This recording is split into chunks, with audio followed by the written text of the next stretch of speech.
అందరికీ నమస్కారం అండి.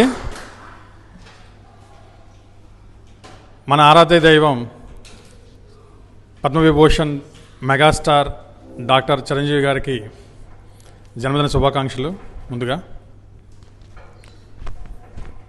ముఖ్యంగా ఆయన మనకు ఒక కనిపించని అదృశ్య శక్తిగా మనకు ధైర్యం, నిజాయితీ, హార్డ్ వర్క్ చేయడం నేర్పారు. అందరికీ కూడా ఎన్నో సమస్యలు, ఎన్నో సతమవుతున్నప్పుడు కూడా ఎలాగ మనం లీడ్ చేయాలి, ప్రతి మెగా అభిమాని కూడా ఒక తల్లిదండ్రులు గౌరవించేలాగా, సమాజం గౌరవించేలాగా ఎలా నడుచుకోవాలి అని నేర్పారన్నమాట చిరంజీవి గారు. అంతేకాక చుట్టుపక్కల ఎవరైనా ఇబ్బంది పడుతుంటే వాళ్ళకి ఎలా సాయం పడాలి, అది చిరంజీవి గారు ఎవరైనా పేదరికంలో ఉన్నవారు బాధపడుతుంటే ఆయన ఒక బ్లడ్ బ్యాంక్ రూపంలో, ఒక అసోసియేషన్ రూపంలో, ఒక సీసీటీ రూపంలో, ఒక చారిటీ రూపంలో ఎప్పటికప్పుడు ఎక్కడ అనిశ్చితి నెలకొందో, ఎక్కడ విపత్కర పరిస్థితులు నెలకొన్నాయో ఎప్పటికప్పుడు ఆయన వంతు సేవ ఆయన చేస్తూనే ఉన్నారు.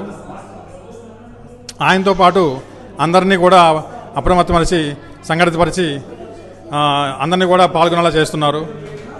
ముఖ్యంగా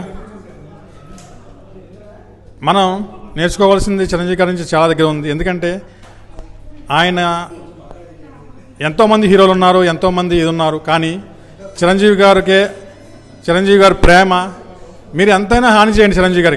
చిరంజీవి గారికి మీరు ఎంతైనా హాని చేయండి, ఎంతైనా మీరు చెడు చెప్పండి చిరంజీవి గురించి, కానీ ఆయన చిరంజీవి గారు ఎప్పుడు అందరినీ ప్రేమిస్తూనే ఉంటారు.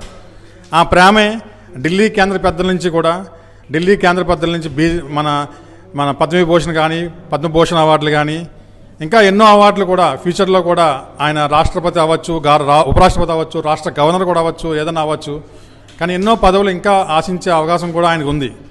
సో ఆయన ముఖ్యంగా ఒక మదర్ తెరేసాలాగా ఆయన ఎప్పుడూ ప్రేమిస్తూనే ఉంటారు.